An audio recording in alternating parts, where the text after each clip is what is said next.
Good morning, everyone.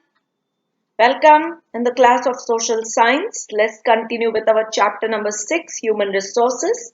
And this is the sixth video. Five districts in terms of literacy. Let's see here. Ahmedabad, total 86.65% people are educated, out of which 92.44 are males and 80% of females are there. Surat, Anand, Gandhinagar, Kheda, different places are mentioned, and the male and female ratio is also given how many are educated. We have seen in every, not only states, in districts of Gujarat as well, more number of males are educated compared to females. Now let's see the questions given here. Answer the following questions they have asked here. Which state has the highest literacy rate? Now referring to the table which we have learned earlier, you have to answer this. Which state has got the highest literacy rate? Remember, it's Kerala. Which state has the lowest literacy rate? Find out from the table, it's given there. What is the literacy rate of males and females in India? That is also mentioned. And which districts in Gujarat has the similar literacy rate? Similar literacy rate is given here only. Ahmedabad and Surat, they have got similar literacy rate. And Anand and Gandhinagar, they have got similar almost literacy rate. Okay. What could be the possible reasons for a low literacy rate? This you have to answer, understand what they are trying to say, what they are trying to ask, and different reasons we have already learned in the video earlier. You have to answer them. Low literacy rate, there are several reasons: unemployment, poverty, then lack of transportation. Different reasons could be there, which leads to low literacy rate. Let's proceed further with occupational structure. Any person in the country engaged in any kind of economic activity is included in the occupational group. It is divided into earning population and dependent population. You remember with the on the starting of this chapter I told you what is the qualitative population, earning population, and what is dependent population. Population, the middle years from 20 to 60 almost are considered as earning population. They are the human resource qualitative population which help the country to progress. Another population, that is from infant 0 years to almost 18 to 19 years, they are called dependent population. And at the senior age, that is after the age of 60, that is also called dependent population. The earning population is constantly increasing due to rapid industrialization in the country. Because industrialization is taking a very fast speed, it is rising. So the country is constantly progressing. Change in the population composition. Changes in the population composition are of two types: quantitative changes and qualitative changes. Sometimes we notice a rise or fall in the population. This happens due to the population growth and migration of people. When people migrate from one place to another, quantitative changes take place. Okay. The conditions leading to a quantitative changes are landlessness, low per head land ratio, urbanization, as well as social and administrative reasons. So, landlessness, when people do not have their own home to stay, they will definitely migrate from, their that city. For example, a villager or a student who has come from faraway village to study in Gandhidham, but that person does not have any land to live, any place to live, stay. What will they do? For the time being, for the time they are studying, they will rent a house or stay in the hostel, and then after their education is over, they will go back to their village. तो जब जितने period वो यहाँ पे हैं पढ़ने के लिए 2-3 साल, उतने 3 सालों में तो उनका सेंसस इंक्वायरी काउंटिंग यहीं पे होगा. But after 3 years that person will move to their own place, okay, hometown. So that is called low had that are called landlessness. Low per head land ratio. That means where the area of the land is very less and the people residing there are more in number. Such reasons are also responsible for quantitative changes. Urbanization as well as social and administrative reasons. Urbanization means more industries are there, or people feel that a lot of pollution is there, or as well as social and administrative reasons. Social reasons भी होते हैं, किसी को अपना family के साथ रहना होता है. एडमिनिस्ट्रेटिव रीजंस होते हैं, उनको वहाँ पे रहने के लिए ऐसा लगता है कि बहुत ज़्यादा कंजेस्टेड है. Different reasons are there for that people migrate from one place to another, and that is the main reason. Migration of people, it is the main reason for quantitative changes. इसलिए उनकी counting में difference आता है. Qualitative changes. The changes observed in the levels of health and education indicate qualitative changes. It alters the way of thinking and behavior as well as style and standard of living. Obviously, see, if a person is well qualified, बहुत अच्छा education है, he will get good job. अगर job अच्छी होगी, education अच्छा होगा, तो definitely he will, he or she will marry also the spouse who is of the equal, at least of the equal level. अगर बहुत ज़्यादा educated नहीं है वो अपने खुद से, तो at least अपने जितना educated spouse तो वो लेंगे ही, चाहे वो husband हो चाहे wife हो. Understood? So these और ये सब होगा तो definitely उनका standard of living भी अच्छा हो जाएगा. Standard of living means वो किस तरह से रहते हैं. The other factors responsible for qualitative changes are dedication, hard work, patriotism, enthusiasm, courage, etc. So these are also the factors which show your qualitative changes. These factors bring about socio-cultural changes. Overall, the society will change if these kind of qualities are there. Next is religious group. India is a secular state. People who follow different religions stay together here. Among all the religions, Hindus are in majority, followed by Muslims, Christians, Sikh, Buddhists, Jains, Parsis, etc. They are many in number. Different religions are followed in our country. So people following the same religion, they prefer to stay together. Like if we see Hindus, many Hindus we will see living together. हम ऐसा नहीं देखते हैं कि there are very rare such localities or such places where different communities stay together. ऐसा बहुत कम होता है, वरना जनरली जहाँ हिंदूज होते हैं वहाँ मैक्सिमम सब हिंदूज ही होते हैं. जहाँ मुस्लिम्स रहते हैं वहाँ सब उनका पूरा रिलीजन एक साथ ही वो लोग ग्रुप बना के रहना प्रेफर करते हैं. May it be any community, Sikhs, Christians, Parsis, etcetera. Then linguistic groups are there. India is a large country with the diversity as its prime characteristics. Currently, there are 22 languages recognized by our constitution. Hindi and English are two official languages. Linguistic groups means people speaking the same language. The states have been formed on the basis of languages. Like in Gujarat, moreover, people are there who speak Gujarati.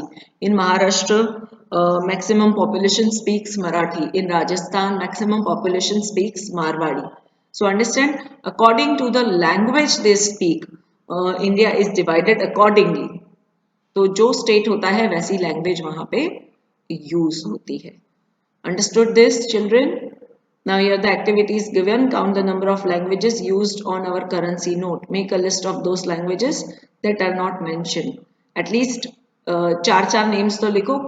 Number of languages used on our currency note and 4 names of the languages which are not mentioned in our note. Understood? Health structure. The health of a person can be defined as the physical, mental, emotional, social, economic and spiritual well-being. A person can be considered healthy only, ऐसे नहीं कि सिर्फ वो देखने में अच्छा है, physically fit है तो वो हेल्दी है.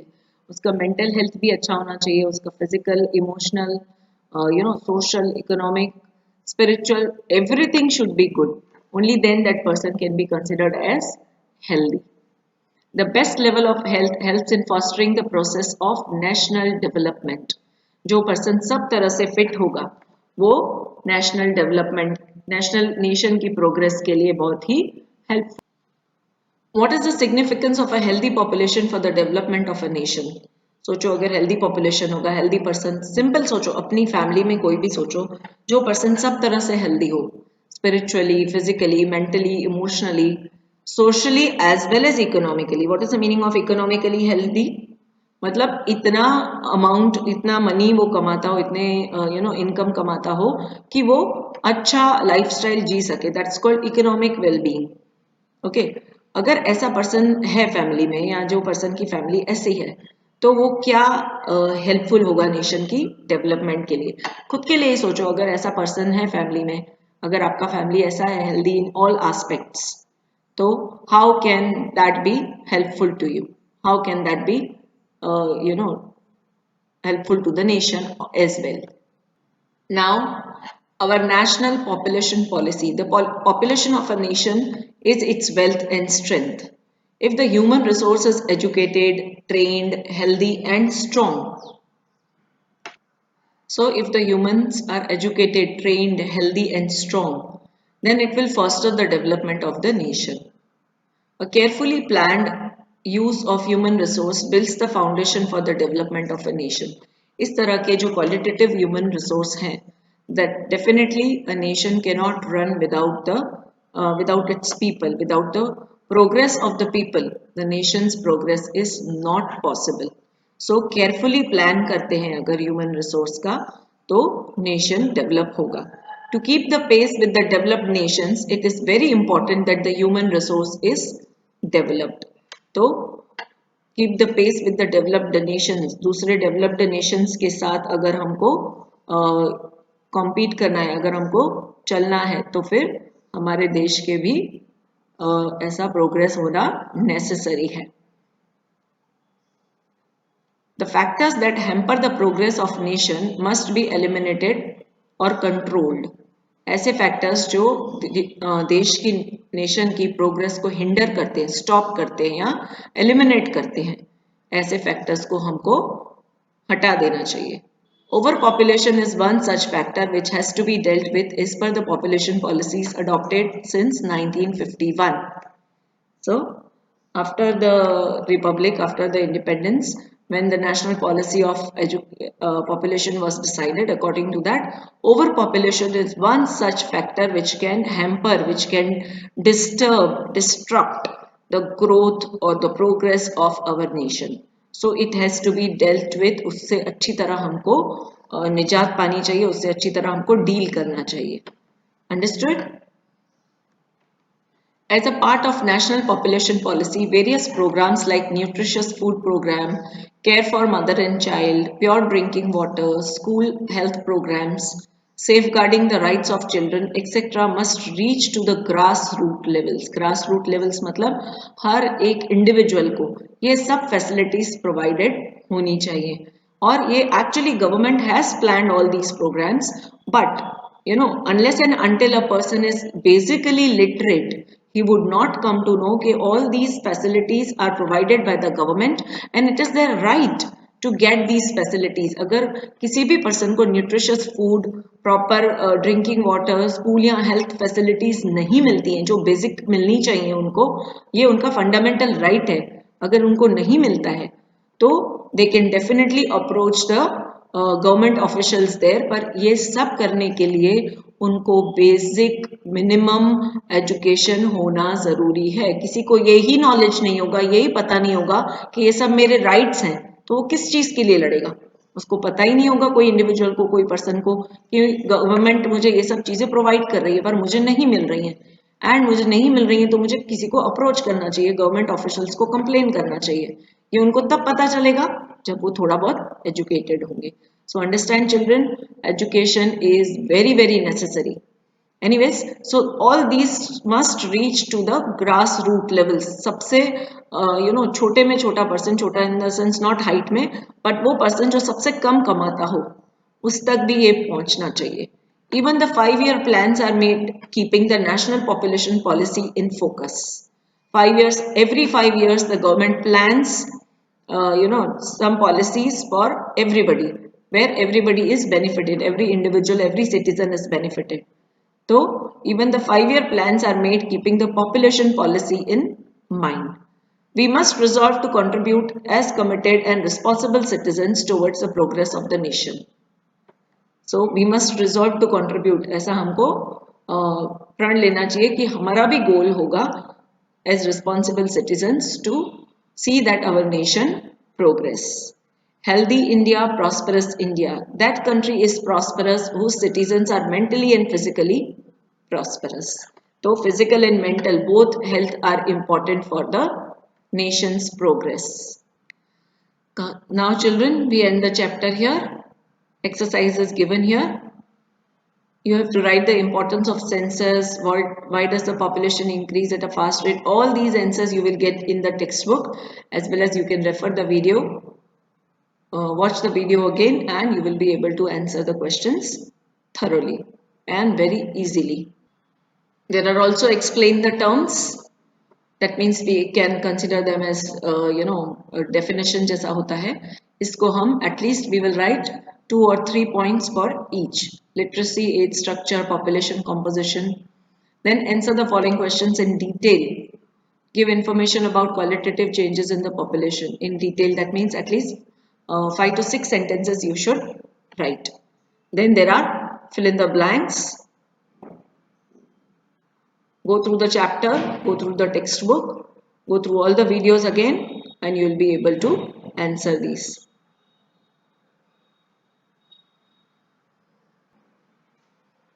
Now this is the activity, and very easy, all these things are given. Prepare a chart. No need to prepare a chart. You can on a separate paper you can draw this chart in your fair book only.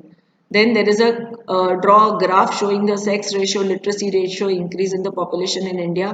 There, this also is not necessary. You can just go through the map or the diagram, table which is given in the textbook itself for all these categories: sex ratio, literacy rate, increase in population. All these are different charts provided in the chapter only. Then see the fourth question. Discuss in your group and make notes on factors affecting increase in population and density of population. This is a very important question. You should write this fourth question in your fair book. Understood everyone? So we end the chapter here. Thank you children. Stay home, stay safe.